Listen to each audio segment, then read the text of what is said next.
You cannot prevent all lawsuits. You cannot prevent all conflict. But what you can do is learn from what other people have done in order to reduce your risk. So this is really about risk mitigation. My name is Neena Gupta. I am here in a dual capacity.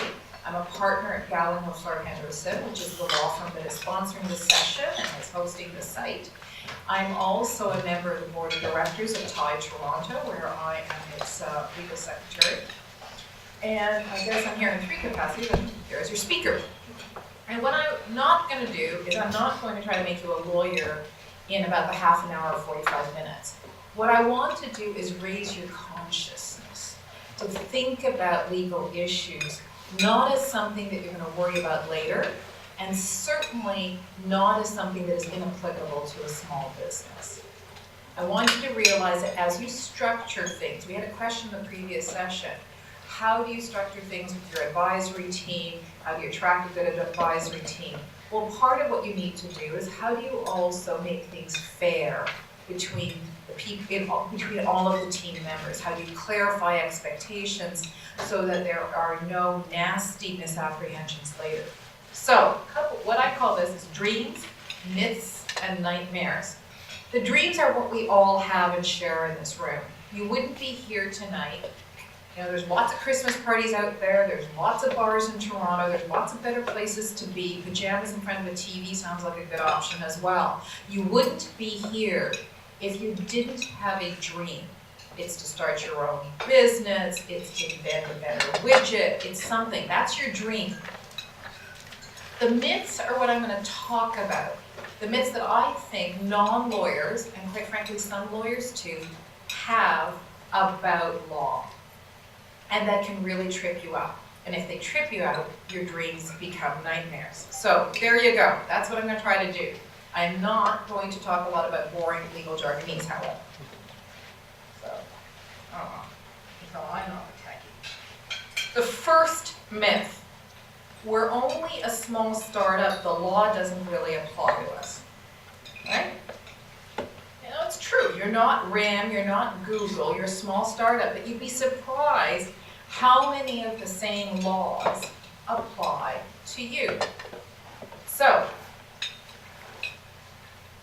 one of the major ones people forget is employment standards. So I also come from the Waterloo area, it's sort of a kind of coincidence, if you will.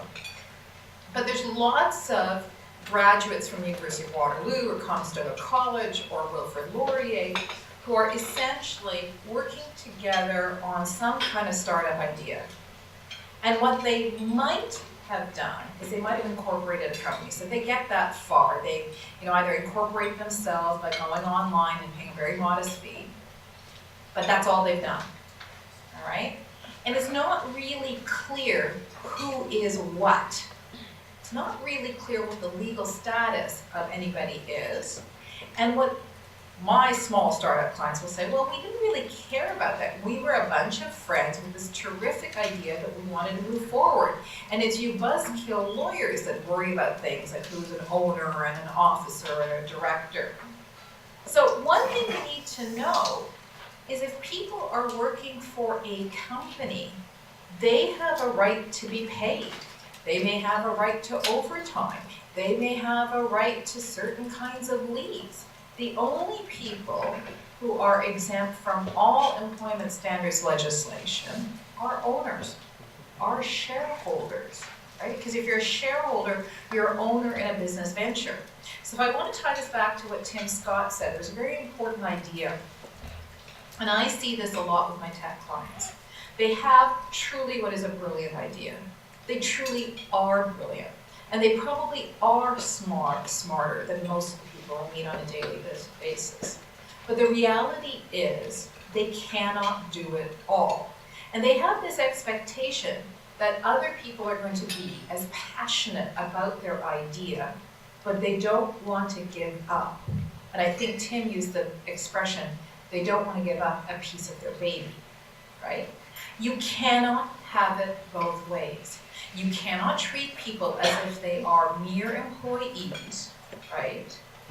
And have them work sometimes 60 or 80 hours a week to make this baby flourish, all right? and then later on saying, well, you know, I don't really like you anymore, and then not expect a lawsuit.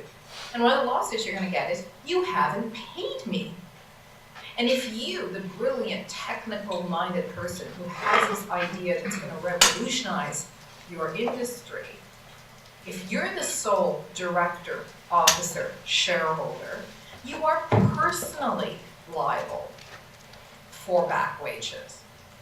So do not think just because you're a startup, just because you're a bunch of friends getting together, that you are exempt from the employment standards. Okay? Now, as I said, if you're 3 or 4 people working together and you're all shareholders, that's a different issue. All right? So that's the first concept. Think about that employment standards. Question? Yeah, I just missed your point. What did you say we're personally liable for? Back wages. Back wages. Right? So let's say, you know, like I have a specific example where 2 or 3 graduates of the University of Waterloo got together. They did not clarify their relationships. 2 kicked out the 3rd one because they did not think that person was valuable anymore. Only 1 person was a director because he had actually gone in and not used a lawyer. He'd gone in and incorporated it himself. He is personally liable for the wage claim. 6 months back wages, 12 months vacation pay, even if it's at the, you know, minimum standard. If you're a startup, that's somewhere in the range of 13,000. And by the way, there's exorbitant amounts of overtime because, as you know, startups work really hard. And that's something we haven't covered in this session. We've covered it in others. Some of these people are working 60-hour weeks, right? So there's a lot of overtime there. Yeah. And it's hard to prove someone's a manager when there's nothing to manage, you know, like it's just hard to get into some of the exemptions. So think about that issue. And therefore, think about, you might want to give up some of your baby because what you're really saying is, I can't pay you now. I might be able to pay you later, but I'm willing to give you a piece of the baby so that we're building together. The law recognizes owners are in a different situation than employees. So, this is not going to be an employment standards quiz, but these are just some of the basic employment rules. This presentation will be on the website, so you can do it. But there's, I have to give the Ontario government credit that the Ministry of Labour website is an excellent website. So if you're ever looking for an employer's guide to the Employment Standards Act, they have a great plain language guide. But think about it. You have somebody who's working for free because they share your vision. You know, you guys are sort of thinking about an idea. You kick the person out, the person's not going to be happy. One of the routes that they can take is saying, you treated me like an employee, fine, I'm an employee, this is what you owe me, all right? And you're personally liable for it. So think about that because that can be exposure. There can be other things that are even nastier than this, but I thought I'd start with the least nasty and work myself up, all right? Now there are some exemptions, so, you know, not from minimum wage, but managers and supervisors, there are some exemptions with respect to overtime. IT professionals at a very high level, still have to pay them, but there's some exemptions with overtime. Now this is a good one for all of you to know. If you get to the point where, and there are some great programs where you can have interns. Interns are exempt. You can have unpaid interns, all right?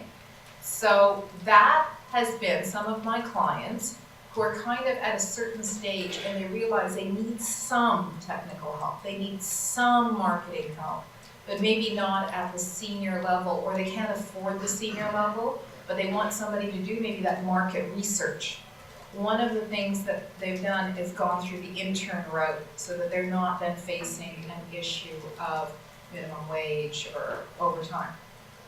But the one thing that does not exist is there is no exemption, this is what I call it, but we were in a startup working together. There is no such exemption. And believe me, we've looked for it. So if we haven't found it, it doesn't exist. So I've also had clients come to me saying, well, you know, promised a guy I'd pay him, you know, $40,000 a year, and then we ran into financial problems, so we've only been paying $30,000 a year, and no, we haven't gotten any paperwork that waives their rights to claim that, and do you think that's a problem? Yeah, I didn't even actually need a law degree to figure out that's a problem. You cannot use, but we're small, we're cash crunched, we have other bills to pay. If you have said in a letter or an email or verbally that you're gonna pay X and you cannot pay X, you are in breach of contract. Employment standard says if it's unpaid wages, you may have a personal liability for that. So the moral is don't make promises you can't keep. That's an easy one. But if you are going to have to do a salary rollback, and lots of companies have had to do that, big ones too, make sure you document it. Not like don't worry your little head about it, we'll pay you later, because that means it's still a debt that's owing. Make sure that your employees understand it's a wage rollback. You hope that it's a temporary wage rollback, and that they accept working on the basis of the rollback. Now, they may scream that it's, unfair, or it's a breach of contract, but it's better for you to be upfront. Because what you don't want to do is have what some of my clients have, is a year's liability for a 15% wage rollback that employees are now expecting to have paid that was improperly documented, and the directors may again have some personal liability on the basis that that's an unpaid wage. Much better to be straight up front, talk to your lawyer, talk to your employees, tell them what the situation is, and you can be honest in saying, when we get to profitability or when we pay off certain obligations, we expect to be able to bonus people for their loyalty. But do not make it, we'll pay the wages later, because then that becomes a debt. It happens all the time. It's a common mistake, right? Okay, this is my favorite myth. And why is this a favorite myth? I am at heart a litigation lawyer. What I do is I take disputes that cannot be resolved through mediation or facilitation, and I take them to court, all right? And the number one source of litigation for me is this myth. We don't need any paperwork. Lawyers, they're just tedious. This is all quotes from my clients, by the way. I just love them. Lawyers, it's tedious formalities, they're too expensive, we were just too excited to work together, we were gonna work it all out when we got big. Okay, these are all quotes. It's not one client, by the way, but it's, quotes from clients. What that means is, you have also, why do lawyers like paper? I say, lawyers, you feed them paper, it makes the lawyer happy, right? Nothing like giving a litigation lawyer a signed agreement. It just makes us so happy. And why is that? It means that somebody sat down and tried to clarify what respective parties' intent was. So what we were talking about is the advisory board. And the reason why I think is one of the things you should have, and you can do it first on a bullet form. It doesn't have to have gobbledygook legalese, but it's very important that your team really understand. Let's say you're the inventor, you're the person, the visionary with this great revolutionary idea, and you're bringing on a finance person and a marketing person to help you. You'd be amazed. It goes back to Tim's thing about, you have a vision and you could ask 5 people and you would get 5 different answers. Well, similarly, expectations differ, all right? And I'm just taking an example from a piece of litigation that I did a few years ago. People have different expectations. So here's some expectations. I expected to get a share of this company when it goes public, right? So this is a case where somebody got terminated, and they come to me, and they want to know what's fair. Is there something that they can get because they worked very hard for a couple of years? And I tell them that you're probably owed 2 to 3 months of notice, or something like that. And then they turn around and says, but I expected to get a share of the company when it goes public, and the company's doing well, and I think it should go public soon. And in fact, this is one of the cases where I'm sure he was terminated because the team decided that he definitely was not needed or really was a detriment or an anchor in terms of the goal of going public. But we won't go there. Nothing in writing, some emails, some great ballroom conversations. Be interesting to see. I was going to be a director. I was going to get a bonus. I'm here for the long term. I'll get paid when we get an investor. These are all expectations. These are the unwritten expectations. And unwritten expectations really cause friction when one of these events happens. What happens when the company goes public and the person who expected to get a share doesn't get a share or doesn't get enough of a share? What happens when an investor comes in and amounts, like a person's been working for free for 6 months, oh well, you're not gonna get paid because the investor has no interest in his or her money going to back wages. Interested in investing in the future, they're not interested in wiping up your debts from the past. What happens when you get terminated, when you think, you were gonna be here for long term? What happens when the bonus doesn't materialize because the business plan that said they were gonna reach 10 million in 2 years doesn't turn out to be true because it was stupid? And what happens when you're not made a director? That all those differences in dreams cause friction. And so you've got to be really candid. You have to look at yourself and you have to be willing to say, what am I prepared to put on the table to bring the marketing person, the finance person, the business consultant? So Tim gave you an example where he was really upfront. I will put in X number of dollars. I want 40% of the company. I would have recommended as his lawyer that there be a shareholders agreement and that he be a director at the very least. That there may be certain decisions in the shareholder, that couldn't be taken without his consent, right? And we can ask me questions as to what those might have been. But really upfront, so that there is no potential, or there's always potential, there's less potential for misunderstanding and acrimony later on. So, what happens when people's dreams clash? And I feel like sometimes like I'm a marriage consultant, because you need to communicate and you need to be clear and you need to be respectful of each other's ideas, and people have very different ways of communicating. You've all met the really assertive person who's always right? It's really frustrating. And I'm going to just tell you, you are never always right. You will be wrong.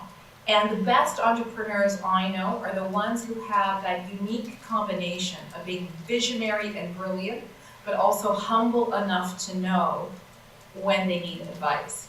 My pet peeve, if I can go off topic for 30 seconds, is Rob Ford. It's really easy, I'm driving in, I have to tell you, I'm sorry I was late, I was supposed to be here earlier, but there was a crash on the 401, so I'm listening to one of the rant, you call in, it's a local, it's 570, Tim would know it, and they have the hour of rant, which now actually is 2 hours of rant, so you can call it. Well, my pet rant, which did not get on air, is Rob Ford. Not because it's a right or left wing issue, but because I believe a mayor should know when to take good, competent advice. And Mr. Ford had good, competent advice that he should not vote on a motion with respect to whether or not he had to repay monies back, okay? It was a clear conflict of interest. He was told it was a clear conflict of interest by competent legal counsel, and he ignored it. So, he did not have the humility or the intelligence to know when to take good legal advice. But that could be good marketing advice, it could be good finance advice. The best entrepreneurs are the ones who assemble a great team, but have the humility to know when they should take the advice and guidance of their team, and they do not need to be right all the time. And in a sense, I'm reformulating what Tim said. Tim put it in terms of wins. You can sometimes let the wins. I sometimes put it like you need to leave some cream on the table for the other side. You need to give someone. It's sort of like marriage. You don't always have to be right. You don't always have to pick the restaurant. You don't always have to pick the route that you take to the date. You don't always have to, pick the show you're going to go to. But it's more important that it's to have the humility to know when you need input and to take the input and to have the courage to realize, you know what, you're probably right, okay? But what happens, despite all of this, you've done all the touchy-feely mediation, counseling, consciousness raising, team building. By the way, great team building exercise, go zip lining in the dark. They do that in Long Point near Lake Erie. That is a great, I don't know if anyone's ever gone zip lining, but going zip lining in the dark, that brings out the chicken in all of us, unless you're like a real adrenaline junkie. And it's a great team building exercise, but I leave that. But what happens when none of this works out and you've got somebody who's really not happy? So what happens? Somebody says, I'm not happy anymore. This idea is my baby. I'm taking it elsewhere. Or another one, the company doesn't share my vision about the potential of this idea, so I'm going to go to a rival company because I know they're much more open to it. Or simply, and this happens all the time, I didn't get the shares bonus I deserved. Adios, amigos. Okay? None of this is good for a startup. It's not good for anybody. Some of you may have heard on CBC Radio an amazing interview of Frank Stronach of Magna International. And he talked about how he started his own business. And he started his own business. It's really interesting. He was doing really well at a tool and die company. The owner didn't have a son, made some noises, you could come into the business and become my partner. A year goes by, no paperwork, no reality to that. And what does Frank do? Frank leaves, saves all his money, works his buns off, and starts what is now Magna International. Right? Frank, however, tells a story about when his foreman comes and says he's thinking of leaving to start his own business. And he thinks, and he says, and I can't do the Austrian accent, but he essentially goes through this decision tree saying, well, if he leaves, I'm going to have to do his work. I don't like that. If he leaves, I'm going to have to hire his replacement. If the replacement is already up to speed, he's going to be very expensive. If he's not up to speed, I'm going to have to train him, which means I have to do more work, which I don't like. And then he says, and after a while, the new person's going to want to leave too, if that person has any iota of gumption. And then I'm back to the same cycle. And so what he did the next day is go back to his foreman and says, I do think you have some good ideas. Would you like to start a business together? I will help you, and I will help fund it. And we can, I'll put, business proposition was this. I'll put in, the money. I will take 2/3, you take 1/3, right? I take the financial risk, but you're going to put the work into it. Well, not surprisingly, by identifying good talent and giving them a significant portion of the business, that business unit was very successful. And Mr. Magnet goes on to say that he did this 7 or 8 times with really promising people that he knew would leave to start their own business. So he had the intelligence to know he had to give up something, because it's quite extraordinary for an entrepreneur to put in 100% of the capital and take 66% return. But because he was willing to give something, he got a lot. I mean, Magna International is by all intents one of the great Canadian success stories. So, what happens with all of this? If you don't, number one, I'm not happy anymore, this idea is my baby, I'm taking it elsewhere. If you do not have clear-cut intellectual property agreements, who owns the intellectual property, it is quite possible that an unhappy technical inventor does own his or her own idea and can take it elsewhere. So if you're not the inventor and you're the finance person or the marketing person or the sales genius, you may find that you worked a year, the technical genius goes out in a snit fit, and you really don't own anything. You may have a company in name, but you don't have anything. And you don't have anything because you don't have assignments of intellectual property and you don't have shareholders agreements. You know, that pesky lawyer that's been calling and saying, hey, should you get a shareholders agreement? Can we meet to talk about the intellectual property agreement? Do not treat them as if they are a pest. They are trying to prevent you from these nightmares.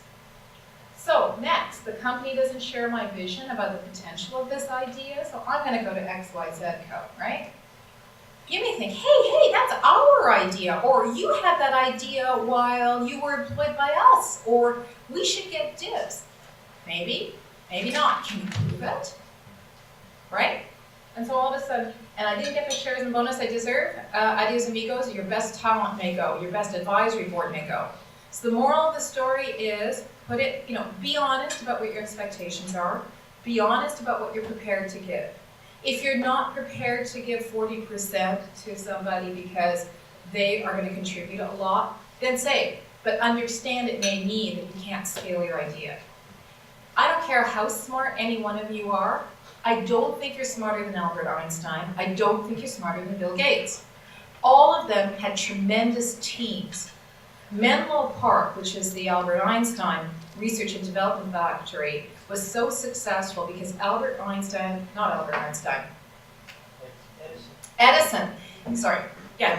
both had really frizzy hair.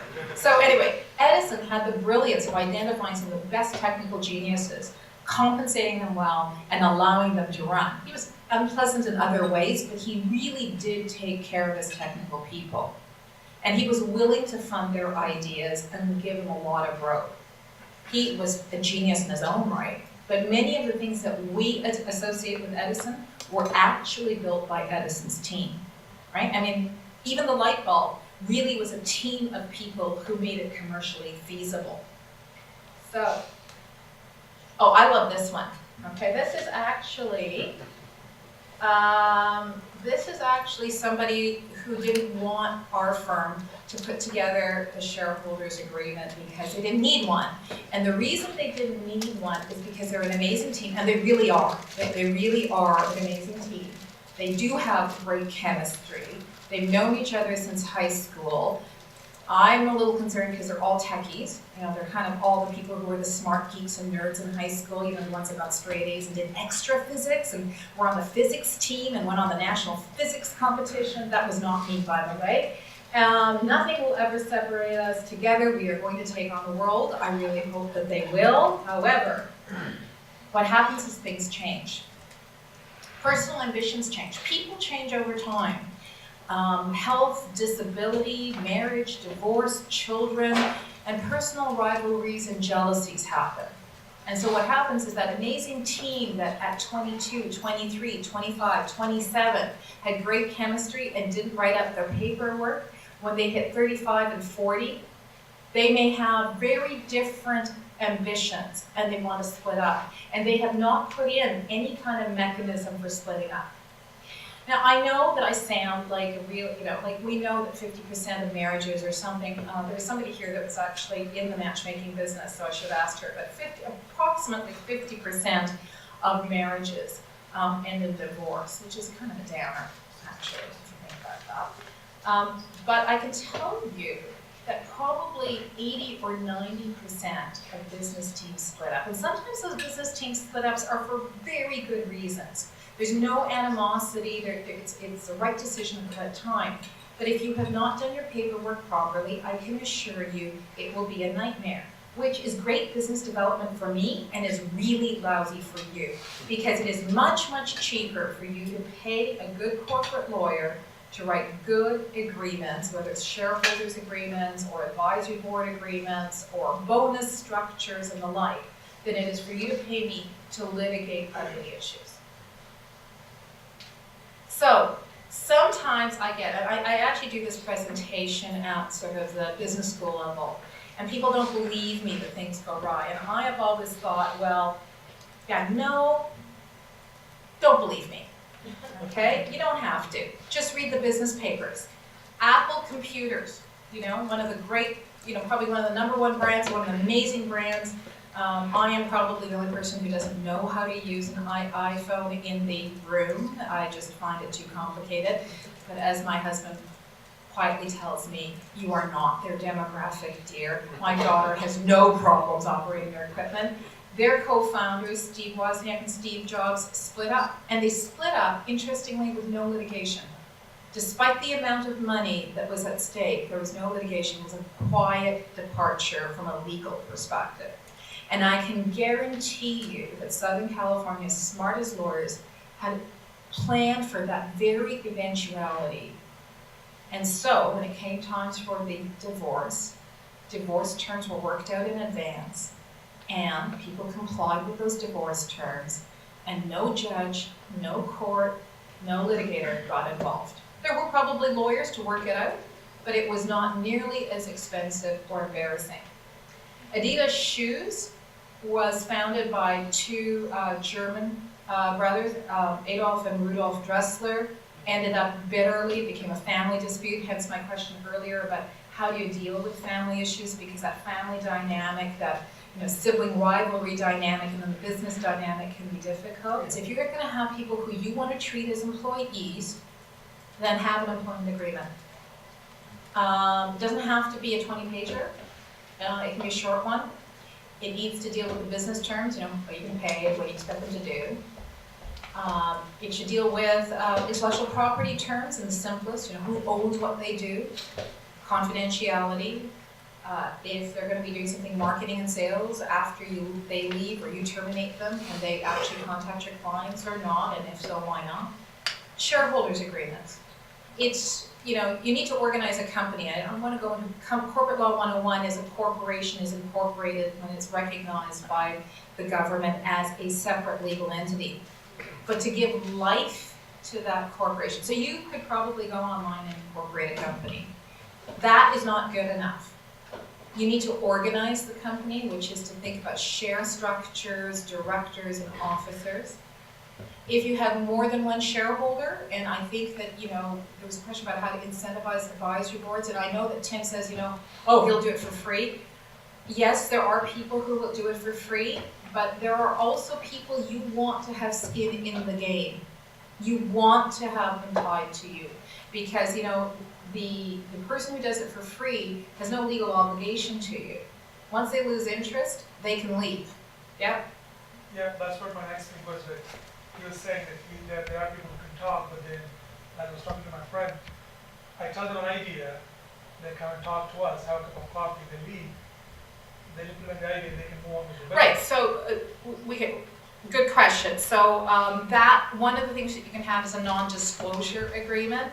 It's a 1 or 2 page agreement, which essentially says what you share, you will not use. Now, you're going to be in a difficult situation because the person asking the question is in the food services, food preparation, food manufacturing industry, which is a very competitive and fast-moving industry.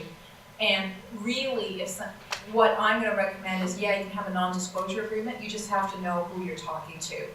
And forgive the crude analogy, it's a bit like sex. You want to be careful who your partners are. Because if you have, it doesn't, you want to be careful because it's the person's integrity that's your best protection. And so what you want to do is ask about the person's reputation, right? Because if the person's going to do that to you, they've probably done it to other people. And, you can tell, what I find is the level of non-enthusiasm. So if you ask, well, what do you think about so-and-so? And you get he's okay. That's a very different response. A terrific guy, met with someone, didn't charge a cent, helped us out, was amazing, blah, blah, blah. So you can tell, even when people won't come out and say the guy's a scumbag, they will actually signal to you as to whether or not you should be dealing with them, right? So that's a practical answer. The legally correct law school answer is a non-disclosure agreement. But understand, to enforce a non-disclosure agreement, you have to go to court and pay people that need lots of money. So that may not be the best use of your resources. Question over there. So let's say you have advisors and you have signed NDA. Yeah. And they're giving you advice and you're just making things happen and the company grows. Yes. If you haven't discussed any expectations, can they afterwards come to you and claim a part of, this was my advice and it made me successful, so I want to be part of it as well? It depends on whether the advice had a technical component to it, because this is why I have advisory agreements about how they're going to be compensated. what they will say, what will be is, I'm gonna inevitably assume that there will be at least one alcoholic conversation. When we grow this big, you're gonna get a share of this. And they're gonna allege that that was something that they relied on. So instead of doing that, be upfront, And so there's standard form agreements for advisory boards, and I'm sure Tim can provide you some, but we can provide you some. Is be crystal clear. If it's really you just want their advice, and when you grow big you want to jettison them and not give them anything, then be crystal clear that that's your expectation. All right? And there are certain, there's people at the Rick Center or through TIE who are very committed to entrepreneurialism because they see it as a social good. I mean, we see it as a necessity for Ontario to be a competitive and strong company. But you're not going to get somebody putting in a lot of hours in a lot of places without getting something in return. So you should be crystal clear. And so there's often advisory board members that will share, a 15 or 20% share, and there will be sort of expectations when they go public or when they get their first tranche of investment from an investor. It's much better if you set those up in advance, because then the investor can, has a harder time saying, oh, well, just jettison them. Because I've seen the investors say, well, you don't have anything in writing, you have no legal obligations, jettison the advisory board. So yes, you can get it. And how many of you watched the movie Social Network? Okay, those of you who have not watched The Social Network, your homework is to watch The Social Network, okay? It is about as good a crash course in how things go wrong. Friends who are brilliant, who think of an idea, who have different expectations, when the idea goes absolutely into the stratospheric heights of success, they have different ideas of success. We know that Zuckerberg ultimately was successful, but at what cost? And if you don't think it was a cost, imagine what you could be doing instead of sitting in a lawyer's office giving depositions, which is really when you're cross-examined, not a pleasant experience, by the way, or going into trial court, or being subject to an appeal. And imagine how hard it is to get investor interest when, there's this nonsensical claim out there that's claiming half of my company, right? So it's not just whether or not the claim could be successful, it may or may not, depending on whether there were emails and how many people heard the drunken conversations that have been hypothesized. It's also the distraction of all of that from your primary goal, which is building this business and making it a success. Some other agreements, shareholders agreements are very useful, advisory board agreements can be very useful, intellectual property agreements, so that we know who owns the baby, right? So those are all important, okay? I put in, I'm not asking you to memorize this, some of the things that you should put in your employment agreements if you're gonna have it, and particularly for some of the senior people who are really undercompensated. You're essentially asking somebody who perhaps could go and earn $100,000 or $150,000 to work at a very low or no wage for some time. Well, there's an expectation they're going to get something. Put it in writing as to what that expectation is. Okay. Put in the divorce terms. My clients hate it when I do that, but it's the right thing to do. If I know 50% of marriages are going to end in divorce, and if I know that 90% of business relationships end in some way, good or bad, put in the divorce terms. What was good enough for Steve Jobs and Mr. Wozniak is good enough for you, right? And be really, candid about what happens to shares, what happens to the equity that you put in. And think about what you do or do not want to do or have done to you after the divorce. Can the person just clone your business and compete? Go to your biggest competitor? Or do you expect them to poach all your employees and go away? So what can or cannot they do? Because if you don't have it in writing, I'm down to fighting on something called common law fiduciary relationships, and I can tell you that is another class, and it is not a lot of fun, okay? So I put in the checklist of some of the things that people put in an intellectual property agreement. This is the dry, boring stuff. But what this establishes is who owns the baby. And on what terms is the business going to use that widget, that idea, all right? And so and one of the things is if you're having somebody who's really technically brilliant, if you're the business person, if you're Tim, and you're the business person, and you've hired the brainiac to refine your widget or your idea, then you want to make sure that you've got your intellectual property vested in the company or the business entity. And when that person leaves, because they may go in a snit fit and leave, that they still have a legal duty to cooperate.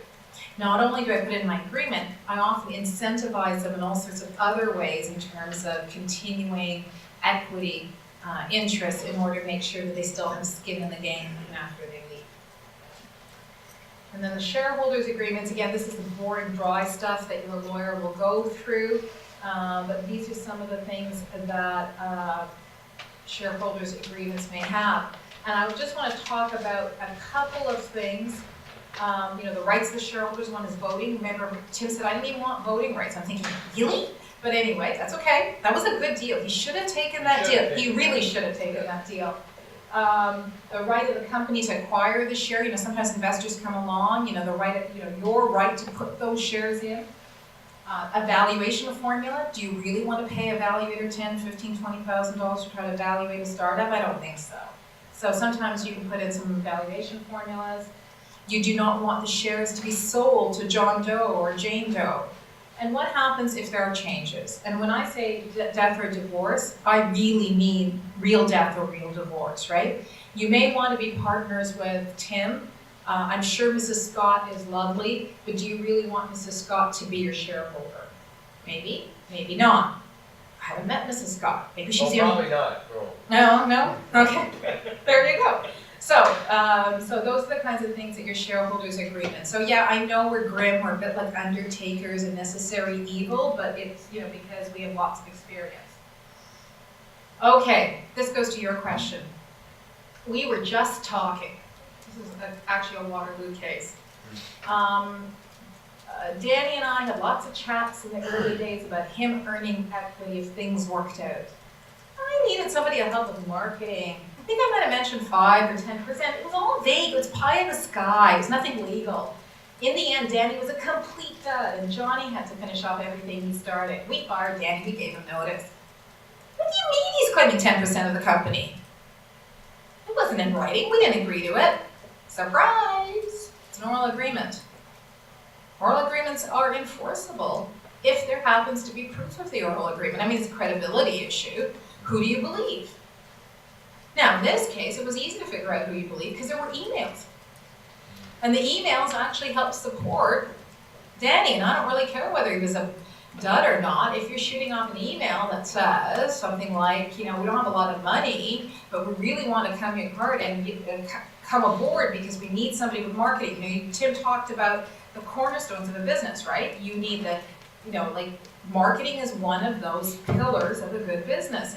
And in this startup situation, Danny was going to be the marketing pillar and needed somebody and could not match market prices. It's really easy for a startup to start talking about equity. You're going to build something with me. You can have a piece of the pie. I can see you getting at least 10%. Nice email, by the way. I know we can't pay. I know there's no way we can go into 6 digits. But if you take X, when we do well, we'll do right by you. That's enforceable. So, and so the question is be careful what you promise, but more importantly, put it in writing. Right? That's the moral of the story. If there had been something in writing, we wouldn't have the fact pattern I just gave you. And don't promise things you're not willing to live up with. I mean, there is something called integrity. Do not, lead people to think that they have a piece of the pie when in your heart of hearts there's no way you're going to give up a piece of the baby. So even though I think that the gentleman that turned down Tim Scott was wrong, he had the integrity to say, I'm not interested because I don't want to give up a piece of the pie. I know me. I have to have 100% control. I would tell him that he's wrong, but he's entitled to be wrong. He's entitled to be wrong. But he might be right for himself. It might not be right for him. He may not be somebody who's good at team. He might be perfectly much happier struggling and building it all himself and owning it all than having some people to scale it up. But at least he's not making promises that he had no intentions of keeping. So the final myth is, well, all accountants and lawyers are the same. I've heard that one because what I've had is, oh, you know what, thanks Neena, it was great talking to you, but I grew up with somebody, and they do criminal law on the Danforth, and he's promised to do it for free. Aside from the fact that, I'm not sure criminal law on the Danforth really helps you. What you should be looking for is a lawyer and an accountant that have patience with startups, because you guys really do need a lot of patience, that has some exposure to your industry, that can tell you what is business normal. So there was a question earlier, what should I do with my, how many advisors should I have? What should I do? Well, a good lawyer will be able to give you, well, I can't really tell you what your answer is, but I can say in the past, companies have had 3 to 5 advisors. More than that sometimes becomes a little unmanageable. They can tell you things like, it's not unfair to sort of reserve 15 or 20% of the equity, undiluted equity of the company for your advisory board, because that's kind of something that you could do. And can actually introduce you to sources of funding, can introduce you to people who can give you advice. There was an earlier question, how do we meet the advisors we need? Well, good lawyers and accountants are a great source of referrals. And sometimes good advice is a little bit more expensive, but you get what you pay for. All of you have heard about TiEQuest, or most of you have heard about TiEQuest. In one of our launches, we had Tom Ranford now at the Mars Center talk, and what he talked about was the mistakes he made in life and in business. And one of the biggest mistakes that he made in life, he said, was not hiring good lawyers and getting his paperwork done. And he paid for it very, very dearly. So, I hope I have given you a crash course on really the nuts and bolts. It's really the boring part. What I'm talking about is not the sexy part of starting a business. It's not as exciting as getting funding. It's not as exciting as, staying up and having that aha moment where you realize you have something. But the reality is, to make your baby flourish, you have to pay attention to the legal paperwork. And I strongly encourage you, as you take your dreams forward, that you avoid the nightmares by finding a lawyer that you are comfortable with.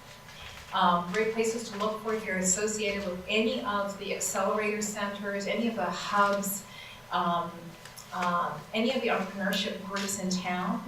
They are great sources to find referrals. I'd be happy to help you and introduce you to some of the people I work with. We do a lot of work with startups. Are there any other questions? There's one question over there. Yeah, but I just had this in mind. Do you really have a definition for a founder, or what really distinguishes a founder and a co-founder? Is there like a legal term towards it, or is it like something specific, or is it just mutually decided between these two people? Okay, so the question was, for the people who couldn't hear it, is there sort of a legal term of art as in founder versus co-founder? And those are actually terms that are used more in business than it is used in lab law. Typically what I would be looking at is, who are the incorporating directors? What does the shareholders agreement say? So the fact that you had the idea and decided to incorporate a business those are important legal terms, but founder isn't really a term of art in law. And so there aren't any attributes or rights or entitlements that you get. Now, first inventor, the person who invents something, that is a term of art in patent law. That's not my specialty. And so that has some legal significance. But a founder of a business, it doesn't have a particular, it's just an honorific title. Is there anything else you'd like to add about when or when not to use an NDA? I think what you were saying about the reputation is very valid. Yeah. At the same time, I've heard that a lot of people will laugh you out of the room if you bring it up to them with investors. It's not appropriate by and large. Is there any more rule of thumb of when I don't know that I agree with you that it's completely inappropriate with an investor. It's a different kind of NDA. What you get laughed out of the room is where you use the, like the Dr. Google or, Google and Sons lawyers, somebody gets an NDA that's perfectly appropriate for a large transaction. I think it's perfectly appropriate. I mean, not on the first meeting, but once you start, if you're disclosing financials, I think that's sort of a huge point for me. If you're showing patents, something that's not available to the public, NDAs are completely, if you are in a technical field, and we talk about science and technology, you are actually inventing something that is proprietary, and you want to show them something, that is an important legal event, okay? And why is it an important legal event? In Canadian patent law, once you disclose an idea, that starts the clock ticking, all right? You have 12 months from that first disclosure to get patent protection.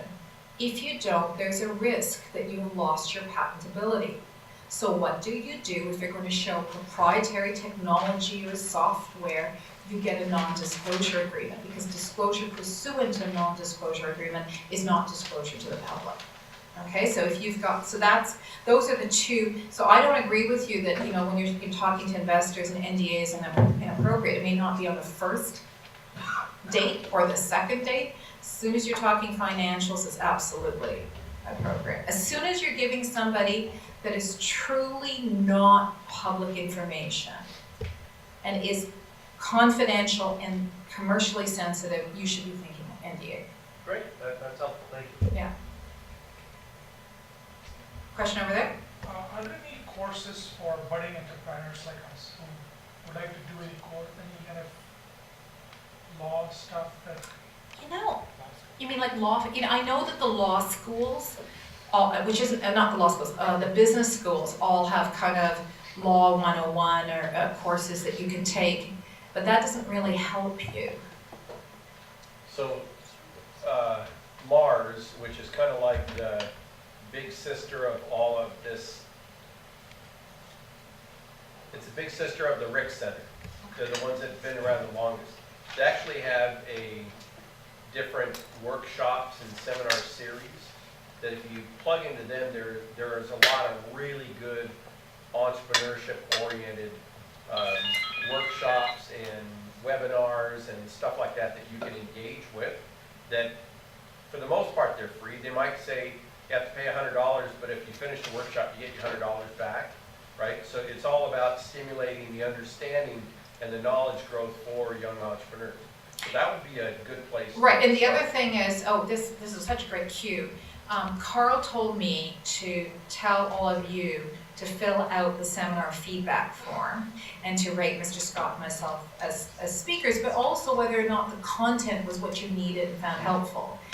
If you believe that you as a group require a more, I went through all these agreements and stuff very quickly because truly it can be dry, and each of those agreements are like, an hour to go through if we wanted to really go through them properly.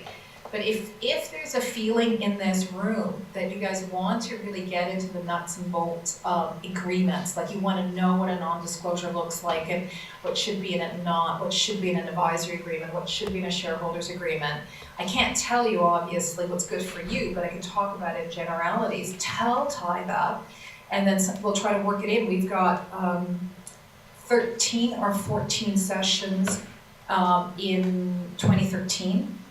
So slots, and not all of them have been planned. Now, the feedback that we get, from previous cohorts, is there isn't much of an interest in knowing that. They're much more interested in, business plans, for obvious reasons, raising funds, building a team. So we have created this curriculum based on your cohorts, the prior cohorts' feedback as to what was most helpful to them. But if you think there's something else you need to know, we'll work it into the curriculum. Is that fair? Okay, it's late. It's almost Christmas or whatever holiday you want to celebrate. This is the last session for 2012. I want to thank you. I want to particularly thank Tim Scott. You know what? I'm told that I'm not a very serious lawyer. And I disagree with that. I'm actually a very serious lawyer. I just don't think speaking about the law should be duller than watching the paint dry. And so I hope that you've learned something tonight from Tim and myself. It was great hearing all of the valuable lessons that was packaged in a very humorous way, but was also extremely serious, because I know from a practical perspective, when those cardinal principles are not followed, businesses do fall apart. There are legal ramifications. I want to thank all of you coming. A lot of you have come back almost every week. We really appreciate it. Your loyalty means a lot to us.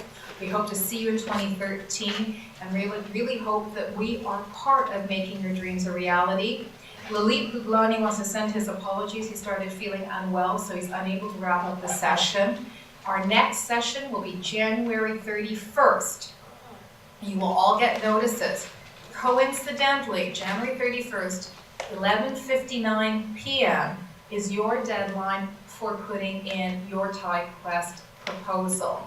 I've talked to a few of you who've said to me, you're not sure whether you're ready to place, or win, because the competition tends to be much more sophisticated than where you're at.